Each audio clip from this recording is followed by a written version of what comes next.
Glória a Deus. Livro de Salmos, capítulo 27, versículo 4. Diz assim a palavra do Senhor: Uma coisa pedi ao Senhor, e a buscarei, que possa morar na casa do Senhor todos os dias da minha vida, para contemplar a formosura do Senhor e aprender no seu templo. Versículo 14. Espera no Senhor, anima-te, e Ele fortalecerá o teu coração. Espera, pois, no Senhor. Aleluia. Rei dos reis, soberano Senhor, digno de honra, de glória e de adoração, Deus de vida, estamos diante da Tua palavra, da Tua presença, Pai querido, e queremos Te exaltar, porque não há outro Deus além de Ti. Tu és a única segurança que temos, ó Pai querido, portanto queremos Te honrar, queremos Te engrandecer, queremos Te adorar e Te exaltar o Teu santo nome. Então fala conosco, Senhor. Pai querido, que possamos sim estar em Tua presença, em Tua casa, que possamos ser a Tua casa, Pai querido, em nome de Jesus. Fala conosco, Pai querido, a Tua palavra, Pai querido, seja como um fogo, Pai querido, que purifica o ouro, e venha nos purificar, venha nos transformar, venha nos moldar, venha, Pai querido, nos dar, Pai querido, o fundamento para as nossas vidas, porque a Tua palavra é vida para nós, é fundamento, é alicerce para o cristão, e nós precisamos de Ti. É em Teu nome santo é que eu oro e agradeço. Amém e amém. Glória a Deus. Bom, irmãos, estamos aqui diante da palavra do Senhor. É um salmo do rei Davi. O rei Davi era um homem temente ao Senhor. Era um homem fiel ao Senhor. Quantas vezes nós enaltecemos a vida de Davi, quantas vezes nós falamos com tanta propriedade, com tanto orgulho das atitudes de Davi, mas também falamos dos erros e das falhas de Davi, e sabemos que a diferença entre Davi e Saul é porque Davi simplesmente ele sabia se arrepender, e de fato se arrependeu dos seus erros, se arrependeu dos seus pecados, se retratou, foi diante do Senhor e se arrependeu. Ele sabia ouvir a voz de Deus. A diferença de Davi, ungido por Deus, e de Saul, que também foi ungido por Deus para ser rei de Israel, a diferença é que Davi tinha um coração voltado para o Senhor, um coração de adorador, que não adorava por interesse, mas adorava porque Deus era realmente o Deus da vida dele, enquanto Saul adorava ao Senhor, mas por aparência. Quando Samuel disse para Saul aguardar para que quando ele chegasse, eles sacrificassem ali os animais junto com o povo, e Saul simplesmente sacrificou antes de Samuel chegar, porque o povo já estava dispersando, e Saul ficou com receio de que o povo não aguardasse junto com ele, de perder a honra diante da nação de Israel. Davi não necessitava de ser honrado pela nação de Israel. Davi necessitava de honrar ao Senhor. Honrar ao Senhor. E essa é a diferença. Davi, ele almejava estar diante de Deus. Eu não estou aqui para dizer que Davi não era perfeito, não. Davi ele teve as suas imperfeições. Nós sabemos que Davi, ele planejou um homicídio, ele planejou e teve êxito esse homicídio, que foi a vida de Uzias, Urias, a vida de Urias, que era marido de Betseba. Ele planejou a morte de Urias, ele cometeu adultério, sim, mas ele se arrependeu dos seus atos, ele se arrependeu diante do Senhor. Nós podemos ler isso lá no Salmo 51, nós podemos ver essas atitudes também no livro de 2 Crônicas, quando o profeta Natã vai ali corrigir Davi, vai apresentar ali diante dele a sua culpa. O profeta Natã, ele usa até uma parábola para falar com Davi,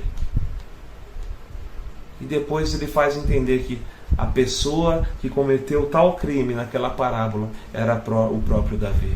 e Davi se arrepende. Mas Davi, em sua essência, ele tem algo que o diferenciou de todos os outros reis de Israel, que o diferenciou de todos os outros reis de Judá, que foi: Davi jamais se prostrou aos outros deuses. Davi jamais se dobrou aos outros deuses. Davi se importava demais com a presença de Deus. Davi se importava demais em andar na presença de Deus. Davi, para que ele pudesse enfrentar os seus inimigos, ele consultava o Senhor. Certa vez eu preguei, sobre Davi e sobre Saul, as atitudes e as atitudes que mais distanciava um do outro, era porque um buscava a presença de Deus e o outro não buscava a presença de Deus para enfrentar os seus inimigos, para governar a nação de Israel. Davi, ele tinha isso com ele. Andar com Deus era importante para o governo de Davi. E agora eu quero falar com você.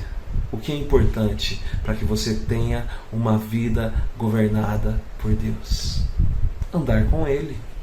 Deixar Deus andar contigo. E como nós fazemos isso? O primeiro passo para andar com Deus é conhecê-lo. E como nós o conhecemos?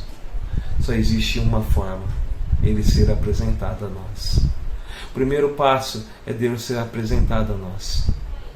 E talvez, se você nunca ouviu falar de Deus, vou te apresentar agora.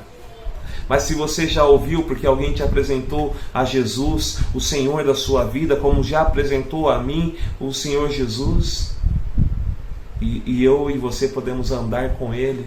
A palavra do Senhor diz assim, que Deus amou o mundo de tal maneira que deu seu Filho unigênito, para que todo aquele que nele crê não pereça, mas tenha vida eterna. Isso está escrito no livro de João, capítulo 3, versículo 16.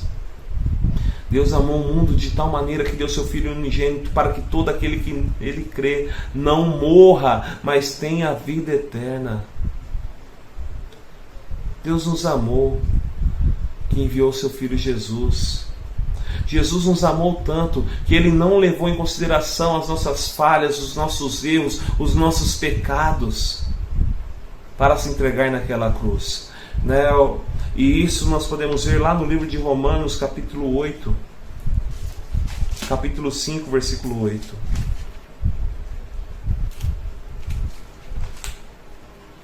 Porque às vezes nós olhamos e não entendemos o que Cristo fez por nós. Mas no livro de Romanos, capítulo 5, versículo 6 diz assim: porque Cristo, estando nós ainda fracos, morreu a seu tempo pelos ímpios, pelos pecadores.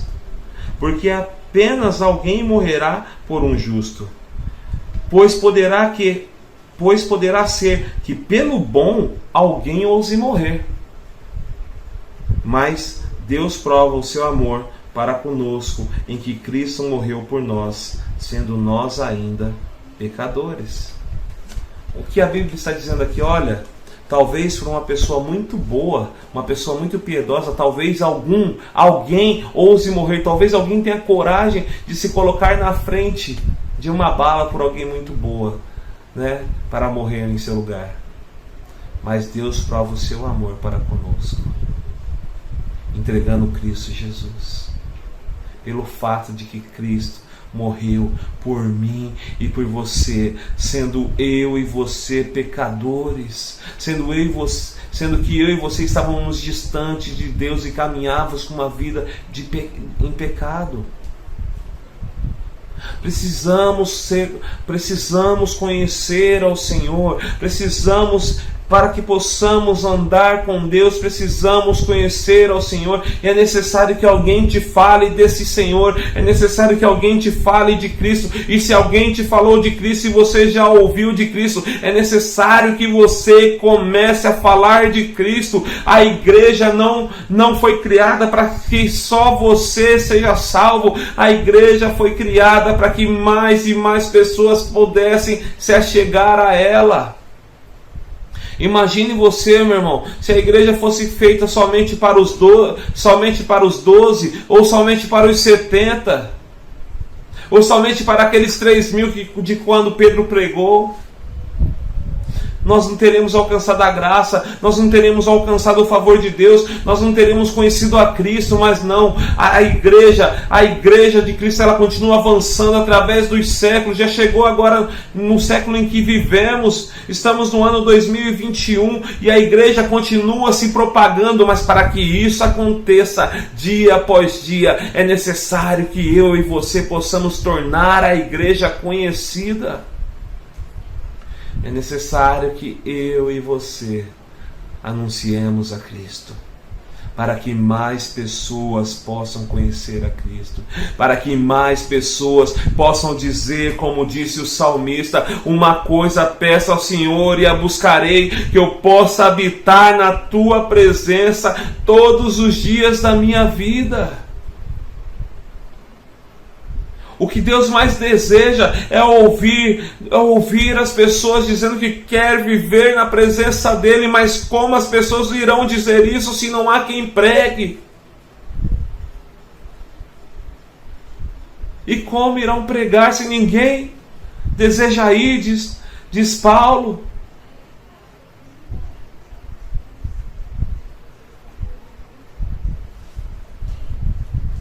Irmãos, é tempo de entender que se você conhece a Cristo, é necessário que através de você outras pessoas possam conhecer a Cristo.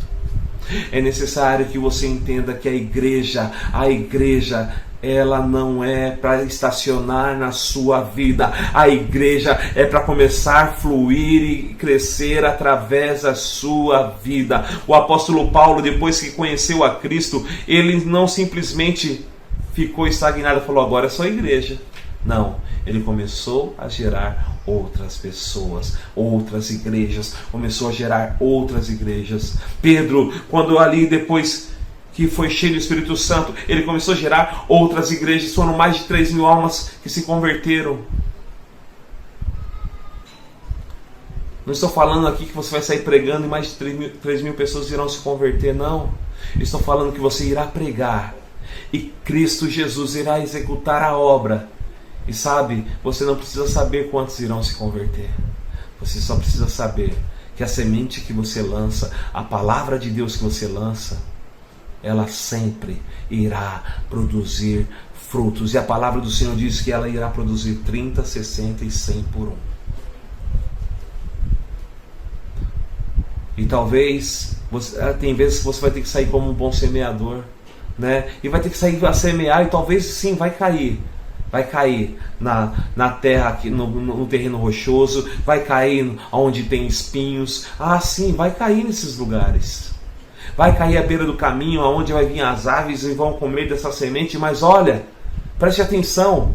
Vai ter sementes que irão cair na boa terra. Vão ter sementes que irão cair na boa terra. Mas se você não dispuser de sementes que estão na sua aljava para ministrar a palavra do Senhor, meu irmão, como a igreja vai avançar? Estamos tão focados em nós mesmos que esquecemos que o mundo precisa de Cristo. O mundo precisa de Cristo. Estamos vivendo a pandemia, mas mesmo ainda assim, as pessoas precisam de Cristo.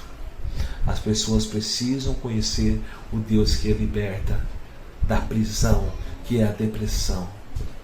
Que Deus ainda cura das enfermidades que tem afetado a mente das pessoas, das enfermidades que tem afetado as pessoas que têm se tornado obesas dentro dos seus lares após essa pandemia, pessoas que adquiriram enfermidades, problemas de pressão alta, diabetes, e Deus pode curar essas pessoas. Pessoas que aumentaram a sua ansiedade, e Deus pode curar. Jesus tem esse poder, mas para isso elas precisam conhecer esse Jesus. E depois de conhecer esse Jesus, é necessário que elas passem pelo arrependimento. Davi passou pelo arrependimento porque reconheceu que era pecador. Eu e você passamos pelo arrependimento, e se pecamos, e se erramos, e se falhamos diante do Senhor, e você e eu temos que examinar as nossas vidas dia após dia, temos que olhar para nós mesmos, porque nós somos homens e somos mulheres, e podemos falhar, podemos errar, e nós devemos olhar para nós mesmos, e olhar para nós e nos confrontar com a palavra de Deus e ver como nós estamos segundo a palavra de Deus, e se estamos errados, devemos nos arrepender dos nossos atos, das nossas falhas, e nos apresentar diante de Deus e nos confessar os nossos pecados ao Senhor. E confessar os nossos pecados ao Senhor, e confessar as nossas falhas, as nossas atitudes.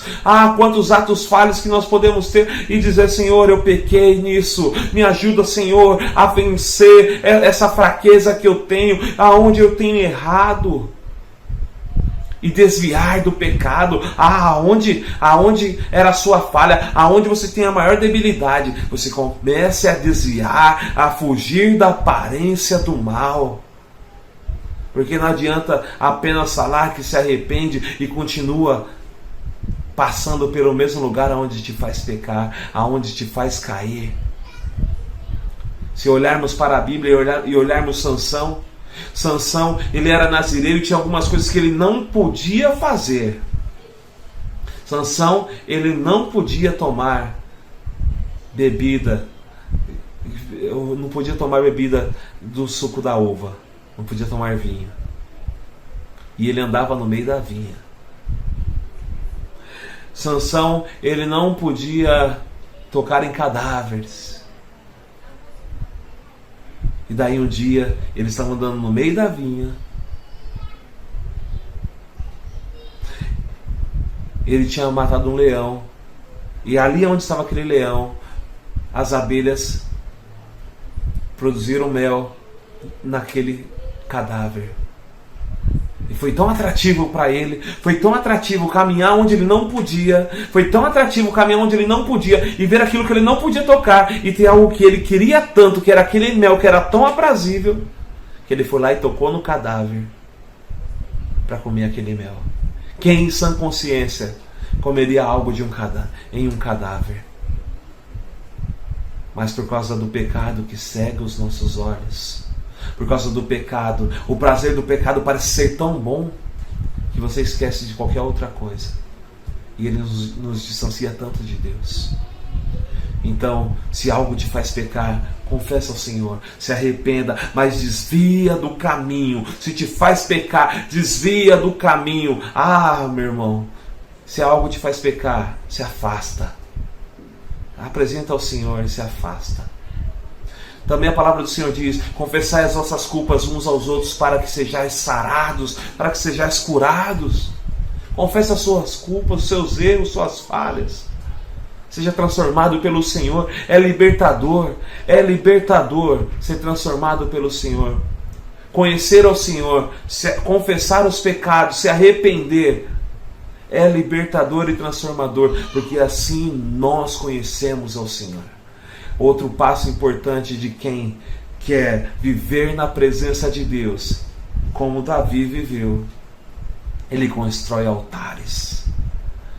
Uma das coisas mais interessantes que nós vemos no Velho Testamento, que homens de Deus, quando têm encontro com o Senhor, eles construíam altares, dizendo que aquele lugar representava o lugar de encontro e de aliança com Deus. Era um lugar de encontro e aliança com Deus. Abraão fez isso, né? Ele fez isso. Se você ler o livro de Gênesis capítulo 12, creio que versículo 8, vai estar escrito ali que Abraão fez um altar. Você vai ver no livro de Gênesis capítulo 28, versículo 18, que Jacó construiu um altar. Encontro com Deus. Encontro com Deus se constrói altar. Há construção de altares, relacionamento com Deus. Há construção de altares, relacionamento com Deus. A partir do momento que há encontro com Deus e arrependimento, começa a se ter relacionamento. Altar é lugar de relacionamento. Se você seguir essa ordem, você começa a se relacionar com Deus. Conheceu a Cristo, que te foi apresentado como aquele que te amou tanto, que entregou a sua vida por mim e por você. Que entregou a sua vida, mesmo eu e você sendo pecadores, Ele se entregou. Ele não levou em consideração os nossos erros, as nossas falhas, e se entregou. Ele sendo santo, Ele sendo puro, Ele se entregou por nós pecadores, sim. Depois disso, você entendeu que era necessário arrependimento e você se arrepende. Chegou a parte de construir o altar, que é o lugar do relacionamento, que é o lugar de se ter intimidade. E Jacó, ele construiu um altar.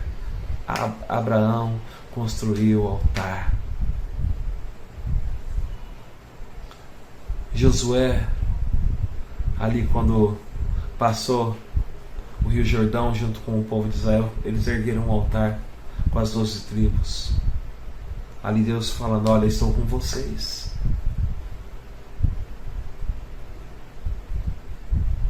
Elias construiu um altar e Deus fez descer fogo dos céus. Foi um momento em que Elias falou com Deus diante daqueles profetas de Baal, diante do povo de Israel. Relacionamento. Altar é lugar de relacionamento. Jesus Cristo, quando morreu naquela cruz, ali foi um altar onde ele foi derramado o seu sangue, né? Altar. Foi um altar onde ele foi derramado o seu sangue.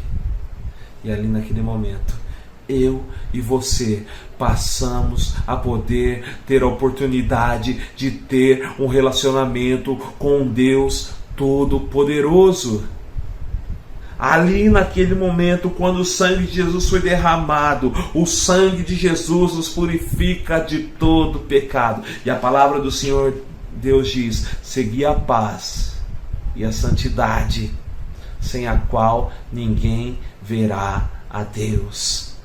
E somente o sangue de Jesus nos purifica de todo pecado. E santidade é estar separado. Você constrói o altar. Você começa a ter relacionamento com Deus. Deus começa a falar com você. E você começa a se distanciar das coisas que não são de Deus. E se aproxima das coisas que são somente de Deus. Os prazeres deste mundo não podem ganhar maior espaço do que a presença de Deus. Tudo que este mundo tem a oferecer é passageiro. Tudo que Deus tem para nos oferecer é eterno. Tudo que Deus tem para nos oferecer é eterno. A nossa vida é eterna. E você vai ter que escolher aonde você vai desejar passar a sua vida. Se é com Deus na eternidade ou se é com o diabo. Então, hoje, Cristo diz em sua palavra, Deus diz em sua palavra: escolhe, pois, a vida. Entenda que Davi disse: olha, uma coisa eu peço ao Senhor e a buscarei, que eu possa habitar na sua presença, na sua casa, todos os dias da minha vida. Vamos ler aqui, ó. Uma coisa eu pedi ao Senhor e a buscarei, que eu possa morar na casa do Senhor todos os dias da minha vida. Irmão, se construiu um altar. Altar era lugar de intimidade. Altar é lugar onde Deus está presente. Altar é lugar onde Deus habita. E esse altar construído, hoje é a sua vida. Você tem que deixar a sua vida se tornar um altar na presença de Deus. A casa hoje é você. Davi ansiava construir uma casa para que Deus habitasse, mas Deus disse assim que ele não desejava mais habitar em templos feitos por mãos humanas, mas ele deseja habitar num templo feito por ele, forjado por ele, moldado por ele. Um templo, o qual a palavra do Senhor diz no livro de Romanos, capítulo 12,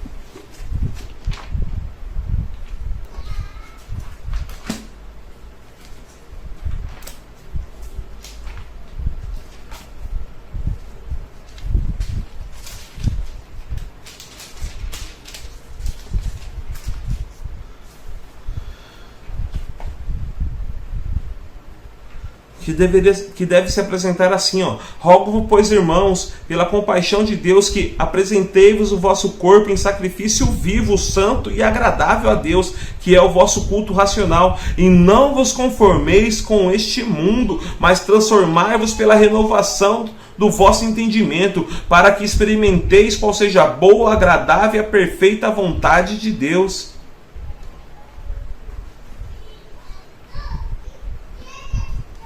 Chegou a hora de você entender que o templo, o altar de Deus é você. Chegou a hora de entender que você já conhece a Cristo, ou você está conhecendo Cristo agora. Chegou a hora de você dizer: Senhor, faça parte da minha vida. Senhor, eu me arrependo. Senhor, eu quero erguer um altar, e esse altar é a minha vida diante de Ti. E o mundo não vai fazer parte dele. O que vai fazer parte da minha vida é o desejo do que está escrito na Tua palavra. Que eu viva para Ti, que eu viva conforme os passos de Jesus, que eu viva segundo a Tua presença, que eu viva segundo a Tua palavra, que eu possa ser aquele que vai e anuncia o Teu Evangelho, que eu possa ser aquele que vai impor as mãos sobre os enfermos e ele seja curado, que eu possa ser aquele que fale, ó Pai querido, que impõe as mãos, ó Pai querido, sobre aqueles, ó Pai querido, que estão endemoniados e são libertos, que eu possa ser aquele que em Teu nome fale novas línguas. Sim, que você possa ser esse homem, que você possa ser essa mulher que vai agir na autoridade e no poder de Deus. Deus deseja derramar poder sobre a sua igreja, mas a igreja precisa, as pessoas da igreja, você e eu precisamos entender que o poder de Deus é derramado sobre aqueles que querem viver esse poder. Porque muitas pessoas querem viver a teologia da prosperidade, querem viver as bênçãos deste mundo, mas, meu irmão, tudo isso é transitório, Deus, ele não disse para que eu e você saíssemos aí ganhando rios de dinheiro, não. Deus, ele disse para os seus apóstolos simplesmente para saírem sem nada, sem carregar nada, mas anunciando a palavra dele com poder e autoridade. Olha o milagre que Pedro e João fizeram: não tenho ouro nem prata, mas o que eu tenho te dou. Levanta e anda.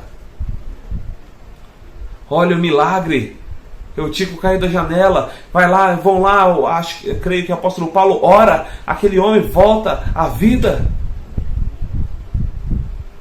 Olha a igreja, está o Filipe ali num lugar, Deus leva ali para onde está aquele eunuco. Deus o leva para onde está aquele eunuco, e ali ele pergunta: compreendes tu o que lês? Aquele homem diz: não tem quem me ensine. Então ali Filipe, ele anuncia a palavra para aquele eunuco, e a palavra do Senhor é revelada para aquele eunuco, que é do livro de Isaías, capítulo 53. E após ele ler aquela palavra e anunciar Cristo como Salvador, aquele eunuco diz assim: o que me impede de ser batizado? E Filipe diz: nada, eis ali a água. E para aquela carruagem ele é batizado. Porque a palavra de Deus tinha que ser pregada, porque o poder de Deus tinha que ser manifestado, mas hoje não. Hoje o que menos importa é que o poder de Deus seja manifestado. Hoje o que menos importa é se a palavra de Deus vai ser pregada. Hoje vemos tantos cultos com tantas oportunidades, e tão pouco a palavra de Deus pregada, e tão pouco o poder de Deus ministrado, e tão pouco curas, tão poucos sinais e maravilhas do poder de Deus vivenciados no meio da igreja. Há uma incredulidade tão grande no meio da igreja.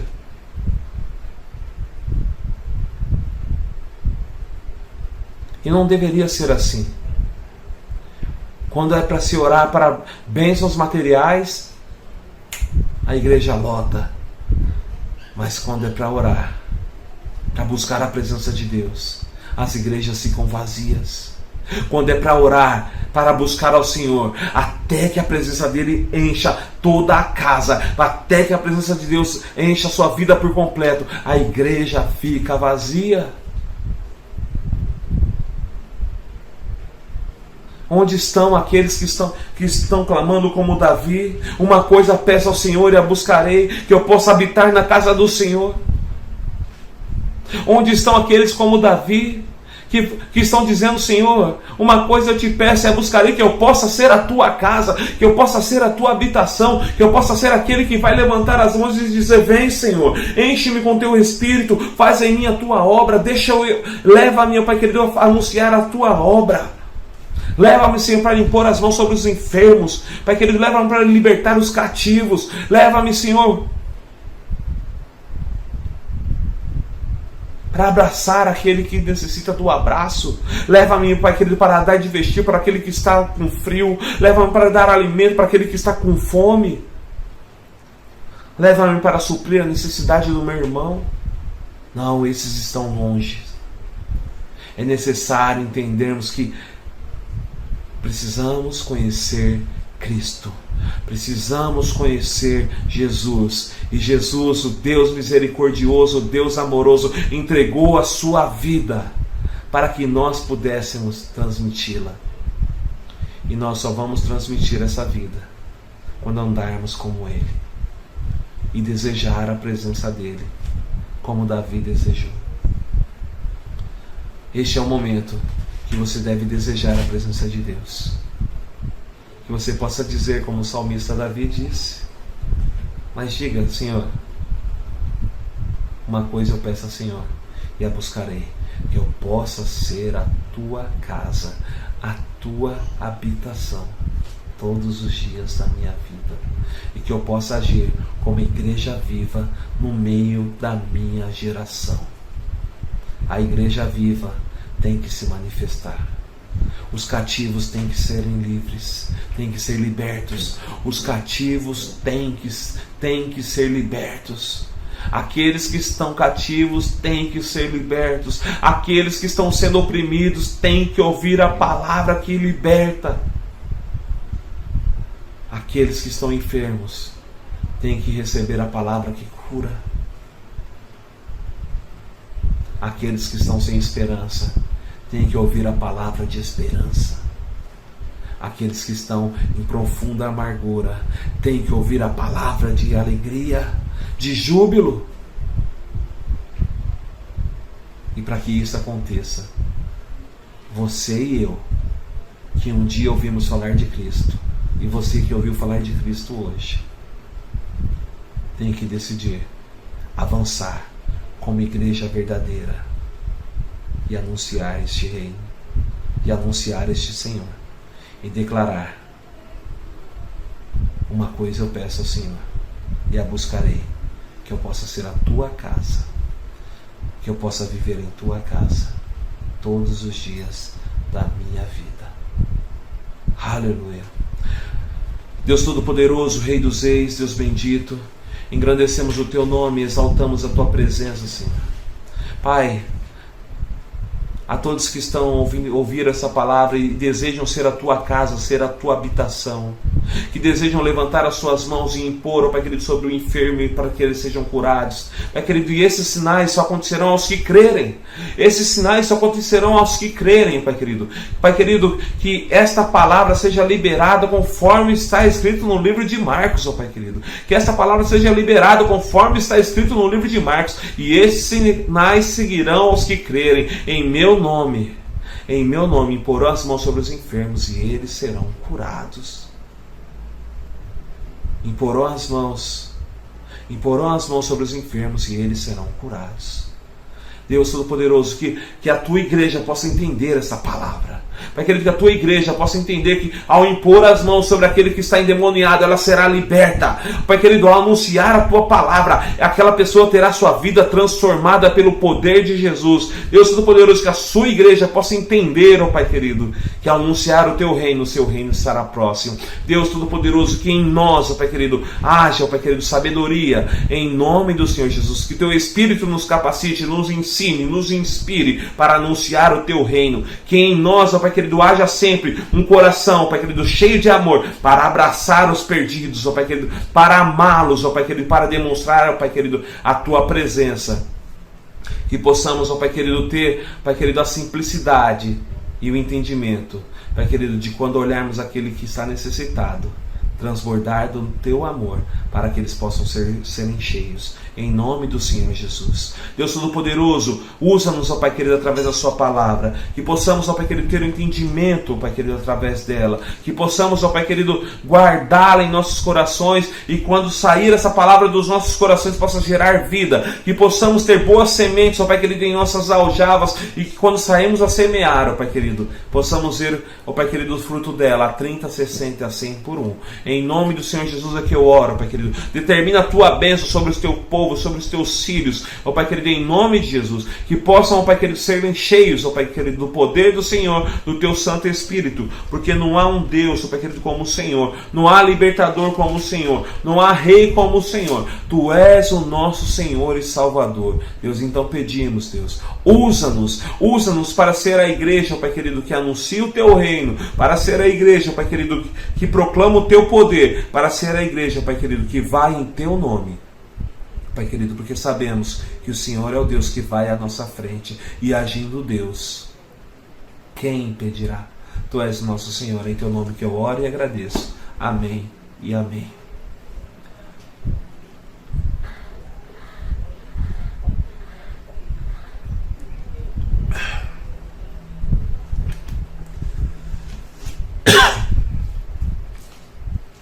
Irmãos, livro de Marcos, capítulo 16.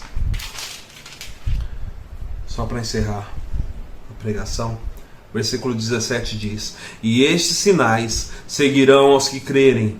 Em meu nome expulsarão demônios, falarão novas línguas, pegarão nas serpentes, e se beber alguma coisa mortífera, não lhes fará dano algum. Imporão as mãos sobre os enfermos e os curarão. E estes sinais seguirão os que crerem. Em meu nome expulsarão demônios, falarão novas línguas, pegarão nas serpentes, e se beberem alguma coisa mortífera, não lhes fará dano algum. E imporão as mãos sobre os enfermos e os curarão. Glória a Deus. Esta é a palavra de Deus para a sua igreja, para mim e para você. Para eu e você que somos casa de Deus. Aleluia. Agora vamos passar para o momento da intercessão. Você que vai, se tem a oportunidade agora de colocar no chat da igreja aí do YouTube seus pedidos de oração, que você possa escrever aí seu pedido de oração, que nós vamos interceder e Deus agirá. Nosso Deus é um Deus poderoso, um Deus que tudo pode, um Deus que nos surpreende e faz mais abundante e além do que pedimos ou pensamos. E Ele é um Deus de milagres, e é o que nós precisamos, é de milagres. O impossível para nós, mas para Deus tudo é possível.